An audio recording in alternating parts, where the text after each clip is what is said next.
Assalamualaikum warahmatullahi wabarakatuh. Perkenalkan, nama saya Fitri Mulyani, NIM 19016022,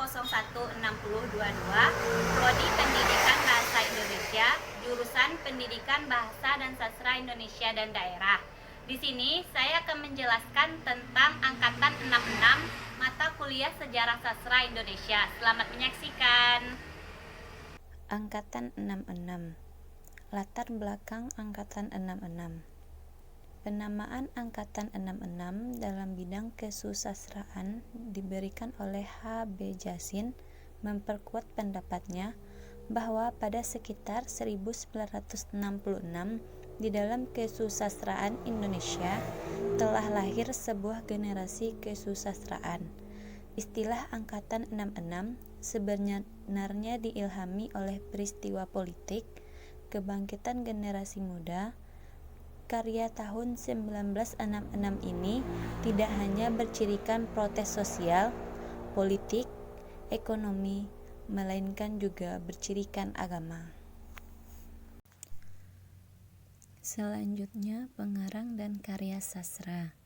Pertama, Taufik Ismail, karyanya Tirani 1966, Bentang 1966, Sajak-sajak Lading Jagung 1973, dan lainnya. Gunawan Muhammad, karyanya Catatan Pinggir 1989, Interlude 1981, dan lainnya. Yang ketiga, Abdul Hadi M.W., karyanya Laut Belum Pasang, Meditasi, Tergantung pada Anggina, Anak Laut, Anak Anggina, dan lainnya. Yang keempat, Sapardi Djoko Dumano, karyanya Dukamu Abadi, Hujan Bulan Juni, Sihir Hujan, Perahu Kertas, dan lainnya. Yang kelima, Umar Khayyam, karyanya Jalan Menikung, Kelir Tanpa Batas, dan lainnya. Yang keenam, Arifin C. Nur, karyanya Tenggul, Kapal-kapal, Sungai Tanpa Dasar, dan lainnya. Yang ketujuh, Jamil Suherman, karyanya Perjalanan ke Akhirat, Umi Kulsum, dan lainnya.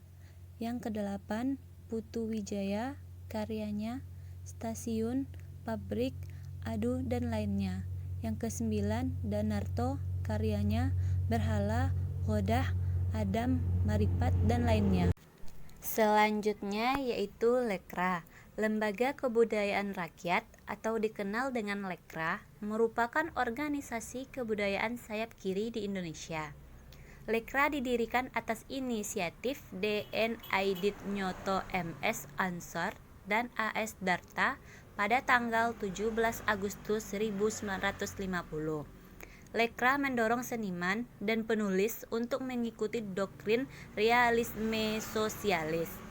Semakin vokal terhadap anggota non-Lekra, kelompok ini membentuk Menikubu, Manifesto Kebudayaan. Akhirnya mengarah kepada Presiden Soekarno untuk melarang itu. Setelah gerakan 30 September, Lekra dilarang bersama dengan Partai Komunis. Selanjutnya, Manifest Kebudayaan.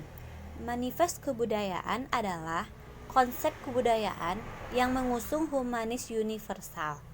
Manifest kebudayaan ini muncul diprakarsai oleh H.B. Jasin Trisno Sumarjo, Wiratmo Soekito, Zaini, Bakor Hutasuhud, Gunawan Muhammad. Manifest kebudayaan ini adalah bentuk respon dari teror-teror dalam ranah budaya yang dilancarkan oleh orang-orang yang bergabung dalam Lekra, Lembaga Kebudayaan Rakyat. Naskah Manifest Kebudayaan. Kami para seniman dan cendekiawan Indonesia dengan ini mengumumkan sebuah manifest kebudayaan yang menyatakan pendirian, cita-cita, dan politik kebudayaan nasional kami. Bagi kami, kebudayaan adalah perjuangan untuk menyempurnakan kondisi hidup manusia. Kami tidak mengutamakan salah satu sektor kebudayaan di atas sektor kebudayaan lain. Setiap sektor berjuang bersama-sama untuk kebudayaan itu sesuai dengan kodratnya.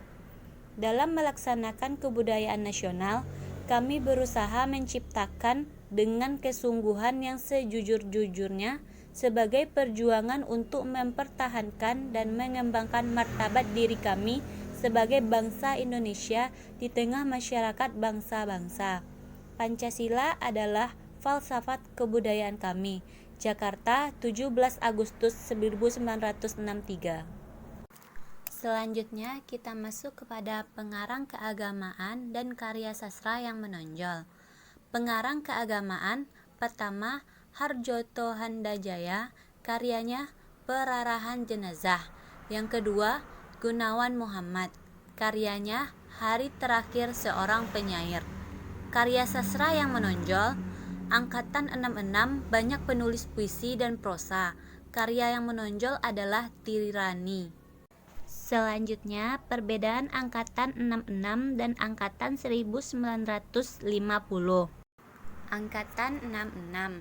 Yang pertama, mulai dikenal gaya epik, bercerita pada puisi, muncul puisi-puisi balada. Yang kedua, puisinya menggambarkan kemuraman batin yang menderita. Yang ketiga, prosanya menggambarkan masalah kemasyarakatan. Yang keempat, cerita dengan latar perang dalam prosa mulai berkurang dan pertentangan dalam politik pemerintahan lebih banyak mengemuka. Yang kelima, banyak terdapat penggunaan gaya retorik dan slogan dalam puisi. Yang keenam, muncul puisi mantra dan prosa strealisme. Yang ketujuh, perlawanan terhadap tirani pemerintahan Orde Lama. Yang kedelapan, kehidupan pedesaan dan daerah mulai digarap. Angkatan 50-an ditandai dengan terbitnya majalah sastra Kisah Asuh H.B. Jasin.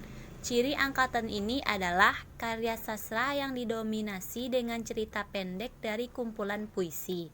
Majalah tersebut bertahan sampai tahun 1956 dan diteruskan dengan majalah sastra lainnya. Itulah materi sejarah sastra Indonesia tentang